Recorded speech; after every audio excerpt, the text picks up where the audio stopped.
வணக்கம். நான் உங்கள் அட்வொகேட். இப்போ என்னன்னு பார்த்தீங்கன்னா, உங்கள் சுதந்திரம் திருமணத்தில் முடிவடைகிறது என்றால் என்ன? அப்படி திருமணம் செஞ்சுக்கிட்டீங்கன்னா சுதந்திரமாக இருக்கணும். நான் எவன் சொல்றது கேட்க மாட்டேன்னு முடிவு எடுக்க முடியாதுன்னு சொல்லிட்டு உச்ச நீதிமன்றம் சொல்லியிருக்காங்க. அதாவது ஒருத்தவங்க சொல்றத இன்னொரு பேர், அதாவது புருஷன் சொல்றத பொண்டாட்டி கேட்கணும், பொண்டாட்டி சொல்றத புருஷன் கேட்கணும். அதாவது பொண்டாட்டி மட்டுமே சொல்றத புருஷன் கேட்கணும்னு சொல்ல, புருஷன் சொல்றது மட்டுமே பொண்டாட்டி கேட்கணும்னு சொல்ல. அதாவது கல்யாணம் ஆயிடுச்சு, கல்யாணத்துக்கு வந்துச்சுன்னா சுதந்திரம் யார் சொல்றது கேட்க மாட்டேன், திமிரா தெரிய முடியாது ஆப்போசிட் அப்படின்னு சொல்லி யார் சொல்லியிருக்காங்க பார்த்தீங்கன்னா, சுப்ரீம் கோர்ட் சொல்லியிருக்காங்க. நான் சொல்றேன், உங்க அப்பாவும் விட்டு வா, தனி கொடுத்தனம் போலாம், நான் சொல்ற பேச்சு கேளு. நேற்று ஒரு கிளைண்ட் வந்தாங்க, உன் ஃபோனோட அக்சஸ் எல்லாத்தையும் எனக்கு வேணும், யாரும் அந்த பொண்ணு சொல்லுது. ஆனால் ஏன் ஃபோனோட பாஸ்வேர்டு இதெல்லாம் கொடுக்க மாட்டேன் அப்படின்னு இருக்காங்க. யாரு? இவங்க பொண்டாட்டி. அந்த மாதிரி இருக்காங்க, செக் வச்சிருக்காங்க. யாரு? Supreme court. இந்த மாதிரி கண்டிஷன் போட்டிங்கன்னா வெறும் ஒரு சைட் கண்டிஷனில் இன்னொரு சைட் கண்டிஷன்ஸும் சுமூகமாக பேசி தீர்த்துக்கணும். ஒரு ஆள் மட்டுமே சொல்கிறத கேட்க முடியாது.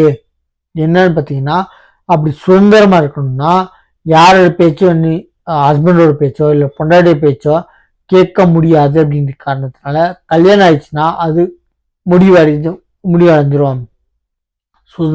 சுதந்திரமா என் உரிமை, எனக்கான, யார் சொல்ற பேச்சு கேட்கணும் அப்படின்னு கேட்கவே முடியாது. நான் சொல்றது கேட்கணும் அப்படின்னு, நான் சொல்றது மட்டுமே கேட்கணுன்ற முடியாது அப்படின்னு சொல்லி சுப்ரீம் கோர்ட்டை ஜட்ஜ்மெண்ட் கொடுத்துருக்காங்க. அதாவது நீங்கள் முழுமையாக சுதந்திரமாக இருக்க விரும்பினால் கல்யாணம் செஞ்சுக்காதீங்க.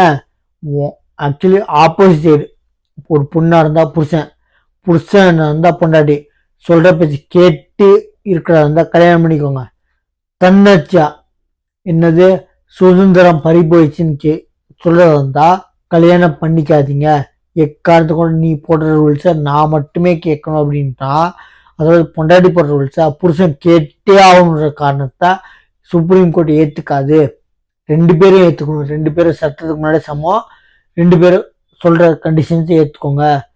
புருஷன் பொண்டாட்டி உங்க அப்பாவும் விட்டு வா, தண்ணி கொடுத்துட்டு போகணும், நான் சொல்றது மட்டுமே கேளு, என் பாஸ்வேர்ட்ஸ் எல்லாம் நீ புருஷன் கொடுக்கணும், நான் கொடுக்க மாட்டேன் அப்படின்னு சொல்ற எக்காந்து கொண்டு ஒத்துக்க மாட்டேன்னு சொல்லியிருக்கேன். அது வரவேற்கத்தக்க ஜட்ஜ்மெண்ட்.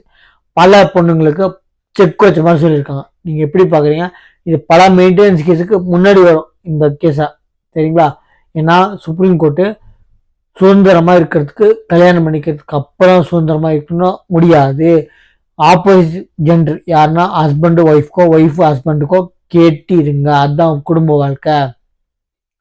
தன்னச்சா சுதந்திரமா இருக்கணும்னா முடியாது.